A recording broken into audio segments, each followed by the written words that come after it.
That's rare, thank you very much. And thank you, Madam Chair and members of the committee for having me. In my spare time, I read science. And I say, how dare you try to push through this bill without asking the question, what is in these vaccines? The meningitis serogroup B vaccines are the opposite of vaccines.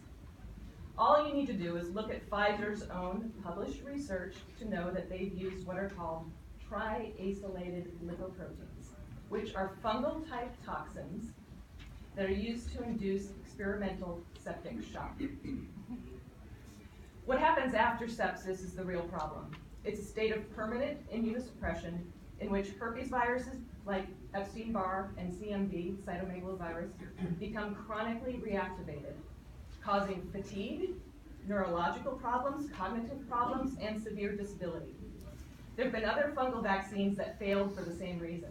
In fact, the failed Lyme vaccine, Lymerix, is the reason I have this background knowledge and can stand here and testify to you today. I read Pfizer's Trumenba report, the meningitis B vaccine that they're putting out, saw their drawing of this molecule and said, oh, well, that's a triacylated lipoprotein, just like Lymerix. And we have millions, literally millions of walking dead in this country because the people who pushed Lymerix threw out those post-sepsis adverse events from the trials by changing the very case definition of the disease. The CDC says you can only have a disease if you produce abundant antibodies. If you're immune deficient, like I am, so, keep your shedding vaccines away from me.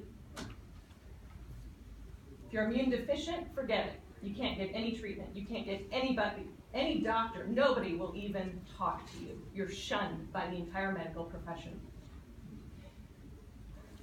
So we can expect the same thing to happen to the victims of these meningitis vaccines.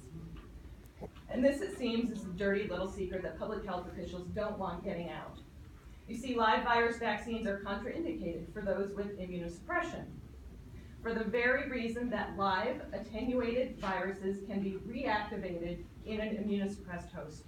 Measles, mumps, rubella, varicella, all are highly neurotropic, and the congenital brain damage from rubella is the reason we have a rubella vaccine in the first place.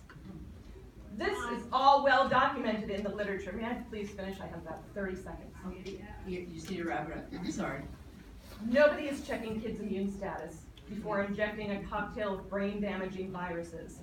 And the CDC refuses to admit that there's an epidemic of non-HIV AIDS immune suppression going on for the simple reason that the disease mechanism betrays the source of this autism pandemic, this explosion. And here we are debating whether the state of Kansas should mandate an immune-suppressing, chronic fatiguing, fungal-type toxin to be injected into our children. This is ludicrous. Read the science. I've submitted this in my full written testimony. There are links. You can link to that report that I cited, and you can see all of the evidence. It's right there. It is right there.